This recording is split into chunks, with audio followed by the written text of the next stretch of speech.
Welcome student, welcome to परमाणु academy. मैं doctor Devesh Gupta आपका स्वागत करता हूं परमाणु एकेडमी में। आज हम एक्सरे के बारे में पढ़ेंगे, एक इंट्रोडक्टरी लेक्चर। आज ये पहला लेक्चर है इस कैटेगरी का, वो आज हम करेंगे। और एक्सरे क्या है? X-ray is a type of electromagnetic radiation. What is electromagnetic radiation? Electromagnetic radiations or electromagnetic spectrum is a bunch of various types of radiations having some common properties. जो electromagnetic radiations हैं वो एक different type के radiations की एक group है, depending upon energy, frequency and wavelength.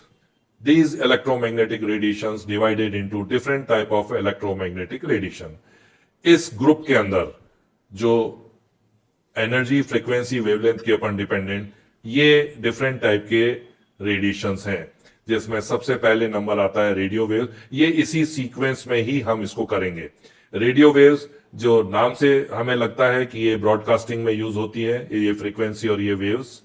फिर है माइक्रोवेव्स, हम अपने घर में माइक्रो ओवन्स यूज करते हैं, वहां ये एग्जाम्पल है, वहां इसको यूज किया जाता है। इंफ्रारेड रेडिएशंस, ये इंफ्रारेड जो है नाइट विजन में इसके सोर्स को यूज किया जाता है, उसके गॉगल्स को यूज किया जाता है। विजिबल लाइट, ये विजिबल लाइट जो हम इंसान जिस लाइट को देख पाते हैं वो विजिबल लाइट है, उसकी ये रेंज है रेड टू वायलेट। जो कलर होते हैं व्हाइट लाइट के अंदर, रेड से लेके वायलेट कलर। इसके बाद आता है अल्ट्रा वायलेट। सनलाइट के अंदर बहुत कम परसेंटेज में अल्ट्रा वायलेट होती हैं, ये भी अपने तरह की एक अलग डिफरेंट कैटेगरी है। इसके बाद आता है एक्स और गामा रेज। एक्सरे और गामा रेज जो है हाई फ्रीक्वेंसी, हाई रेडिएशंस की है। एक्सरेज मेडिकल रिसर्च और रिसर्च में काम आता है। इसका कई प्रकार का एक्सरे सोर्स को यूज करके हम मेडिकल में, आपको पता है, एक्सरे किया जाते हैं, डिफरेंट एक्सरेज टाइप, और रिसर्च में भी इसको यूज किया जाता है। गामा रेडिएशंस जो हैं ये नेचुरल जो रेडियो एक्टिव सोर्सेज होते हैं, आपने रेडियो एक्टिविटी पढ़ी होगी, नहीं तो हम आने वाले लेक्चर्स में उसके बारे में भी बात करेंगे, रेडियो एक्टिविटी। तो रेडियो एक्टिव जो सोर्स है नेचुरल, उन सोर्स से ये एमिट होती है और उसे गामा रेडिएशंस कहते हैं। अब ये जो स्पेक्ट्रम है ये उसी सीक्वेंस के अंदर, ये देखिए अब रेडियो वेव्स, माइक्रोवेव्स यहाँ पे है, इसके सामने इनकी एनर्जी लिखी गई है। जो रेडियो वेव्स है वो एक माइक्रो इलेक्ट्रॉन वोल्ट एनर्जी की होती है, इसके आसपास इसकी एनर्जी होती है, इस ऑर्डर की एनर्जी होती है। Microwaves milli electron volt order की एनर्जी होती है, इसके सामने इन वेव्स की वेवलेंथ लिखी गई है। आप देखेंगे रेडियो वेव्स की वेवलेंथ सबसे ज्यादा है। जो जो हम नीचे आते जा रहे हैं इनकी वेवलेंथ कम होती जा रही है। आप देखेंगे माइक्रोवेव्स की ये है, इंफ्रारेड की 1 मिलीमीटर से 700 नैनोमीटर है। विजिबल लाइट 2 से 3 इलेक्ट्रॉन वोल्ट, इस रेंज की एनर्जी जो होती है विजिबल लाइट की होती है, और इसकी वेवलेंथ 700 नैनोमीटर से 400 नैनोमीटर होती है। Ultraviolet, x-ray and gamma rays, इनकी एनर्जी काफी हाई होती है as compare to these x-rays. इसको डिफरेंट तरीके से समझाया गया है। रेडियो वेव्स जो है इसकी जो वेवलेंथ है वो यहां से यहां तक, इस रेंज के अंदर ये वेवलेंथ है। इसकी फ्रीक्वेंसी जो है ये है, आप देखेंगे कि वेवलेंथ इसकी ज्यादा है, फ्रीक्वेंसी इसकी कम है। जो जो हम नीचे जाते जाएंगे इसकी वेवलेंथ कम होती जा रही है और इसकी एनर्जी बढ़ती जा रही है। ये विजिबल इतना छोटा सा पोर्शन जो है इस इलेक्ट्रोमैग्नेटिक स्पेक्ट्रम का, इतना छोटा सा जो है वो हम विजिबल रीजन है, उस रीजन के अंदर हम लाइट, उस रीजन के अंदर हमारी ह्यूमन राइट जो आईज है वो सेंसिटिव होती है। इलेक्ट्रोमैग्नेटिक रेडिएशंस जो है इसकी कुछ फिजिकल प्रॉपर्टीज हैं। ये ड्वेल नेचर होता है। इस ड्वेल नेचर का मतलब यह है कि जो ये रेडिएशंस है वो पार्टिकुलेट नेचर की तरह भी कार्य करती हैं, तरह होती हैं, और ये वेव नेचर भी इसकी प्रॉपर्टीज होती है। कुछ इलेक्ट्रोमैग्नेटिक रेडिएशंस की प्रॉपर्टीज जो है ये पार्टिकुलेट नेचर जो है इसका, उससे एक्सप्लेन की गई हैं, और कुछ प्रॉपर्टीज जो है वेव नेचर से एक्सप्लेन की गई हैं। इसलिए यह माना गया है कि जो इलेक्ट्रोमैग्नेटिक रेडिएशंस है उसका ड्वेल नेचर है, दोनों इसमें नेचर है इसके अंदर। ये जो इलेक्ट्रोमैग्नेटिक रेडिएशन है, it is nothing but it is a bundle of energy. ये एक एनर्जी के बंडल के तरह होता है जिसे हम फोटोन कहते हैं। तो इलेक्ट्रोमैग्नेटिक रेडिएशन क्या है? इट इज ए फोटोन्स, और उस फोटोन्स की जो एनर्जी है, जो वेव एसोसिएटेड है इस फोटोन्स के साथ, उसकी एनर्जी जो है E is equal to H nu है। H एक प्लांक्स कांस्टेंट है, न्यू जो है ये फ्रीक्वेंसी है उस वेव की, जो एसोसिएटेड वेव है उसकी फ्रीक्वेंसी है, और न्यू जो फ्रीक्वेंसी है वो C बाई लैम्डा के बराबर होती है, जो इसको न्यू को हमने C बाई लैम्डा यहां लिखा है। C जो है, न्यू जो है फ्रीक्वेंसी है, C जो है वेवलेंथ, वेलोसिटी ऑफ लाइट है, और लैम्डा जो है ये उस वेव की, जो एसोसिएटेड वेव है उसकी ये वेवलेंथ है। उस स्पेक्ट्रम में जो रेडियो वेव्स तक, जो वेव्स से अल्ट्रावायलेट तक तो जो वेव्स हैं, रेडियो वेव से अल्ट्रावायलेट वेव, ये इनकी एनर्जी कम होती है, इनकी फ्रीक्वेंसी ज्यादा होती है, इसलिए ये किसी भी ऑब्जेक्ट को पेनिट्रेट नहीं कर सकती। आप ये देखिए, ये जो है यहां से यहां तक इनकी जो एनर्जी है, ये एनर्जी है इनकी, ये एनर्जी कम होती है, इनकी पेनिट्रेशन पावर बहुत कम होती है, अतः ये बॉडी को या किसी ऑब्जेक्ट को ये पेनिट्रेट नहीं कर पाती। जबकि बाद में आगे जो है एक्स और गामा रेडिएशंस, इनकी एनर्जी हाई होती है और ये बॉडी को, ह्यूमन बॉडी को पेनिट्रेट कर सकती हैं। ये दूसरे ऑब्जेक्ट भी हैं उनको पेनिट्रेट करती हैं, डिपेंडिंग अपॉन उस ऑब्जेक्ट की डेंसिटी कितनी है, कितना पेनिट्रेट करेंगी गहराई तक, ये उसकी ऑब्जेक्ट की डेंसिटी और एक्स और गामा की एनर्जी के ऊपर डिपेंड करता है। ये इसके बारे में डिटेल में हम आगे आने वाले लेक्चर्स में हम करेंगे। जो ये पेनिट्रेशन की जो इसकी प्रॉपर्टीज है, इसके कारण एक्स रेज को यूज किया जाता है ह्यूमन बॉडी के इंटरनल स्ट्रक्चर की पिक्चर लेने के लिए, जिसको हम एक्सरे कहते हैं, एक्सरे फिल्म कहते हैं।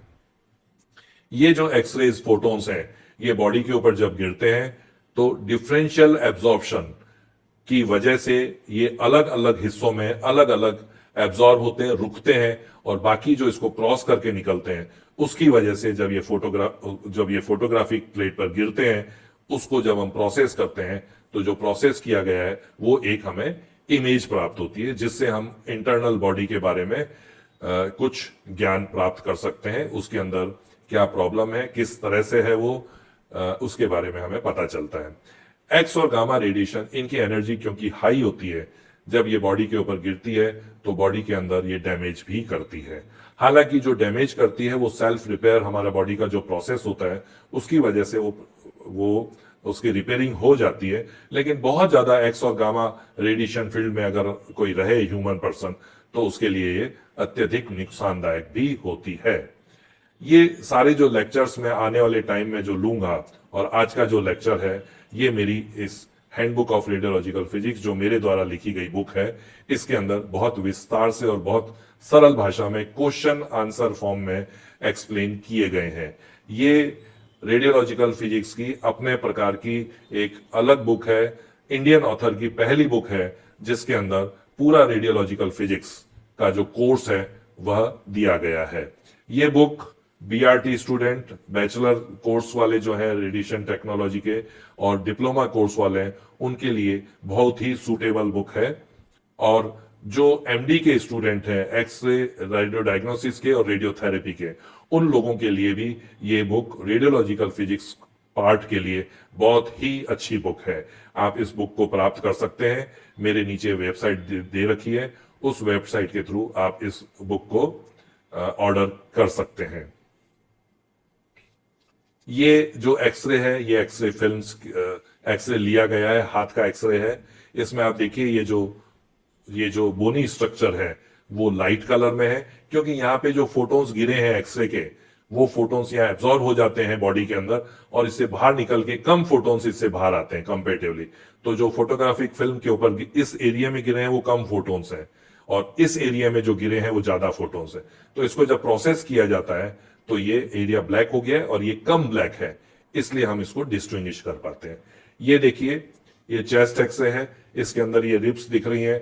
जो हाई डेंसिटी का है वो वाइट, कंपेरेटिवली वाइट है, और जो लो डेंसिटी का एरिया है बॉडी के अंदर वो डार्क है। इसके काला, कम काला और अधिक काला, इसकी वजह से हम इस फिगर को डिस्टिंग्विश कर पाते हैं। ये एक एक्सरे मशीन है। ये जो ऊपर जो है ये एक्सरे ट्यूब है, ये वाली, ये एक कॉलीमीटर है। इसके अंदर एक लाइट सोर्स होता है, जो जब इसको ऑन करते हैं तो कॉलीमीटर कितना खुला है उसके हिसाब से वो लाइट इधर गिरती है। यहाँ पेशेंट, ये एक्सरे टेबल है, यहाँ पेशेंट लेटता है।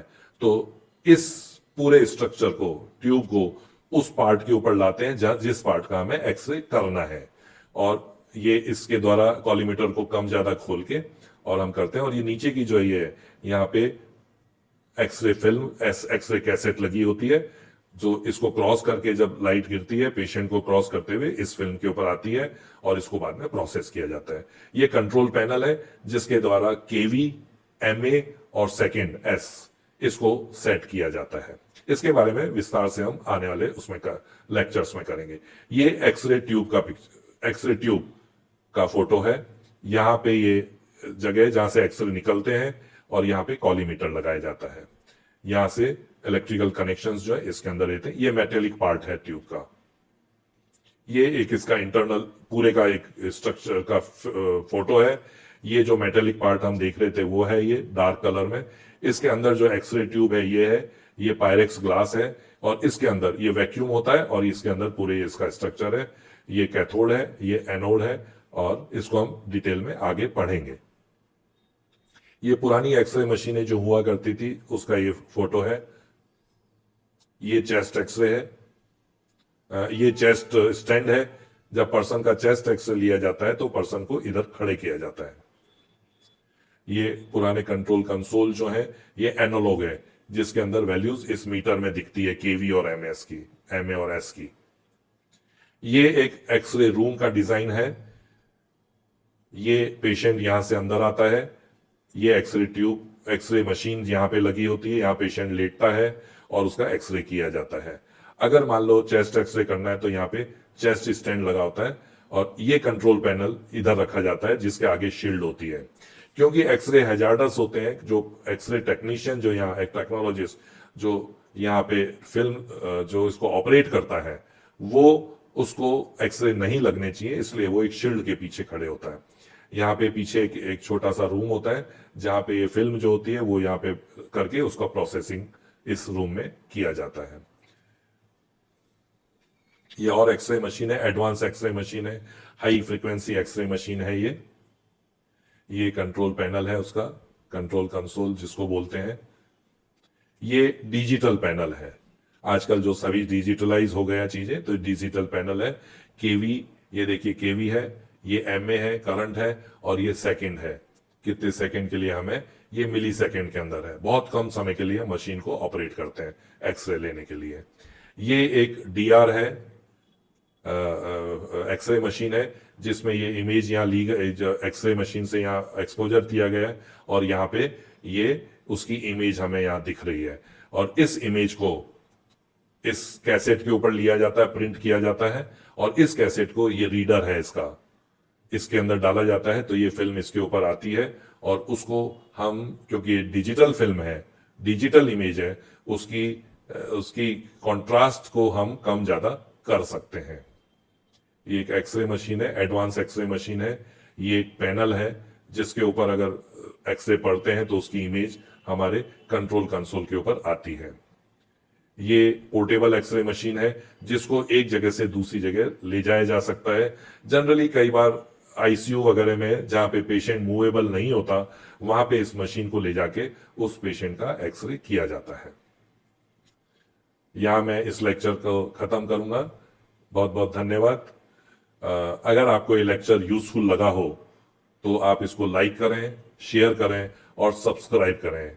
हम आगे वाले लेक्चर के अंदर हम एक्सरे के डिफरेंट वेरियस पार्ट्स जो होते हैं ट्यूब के, उसको और उसके जो फंक्शंस होते हैं, किस तरह से वो काम करता है, उसको हम स्टडी करेंगे। Thank you very much.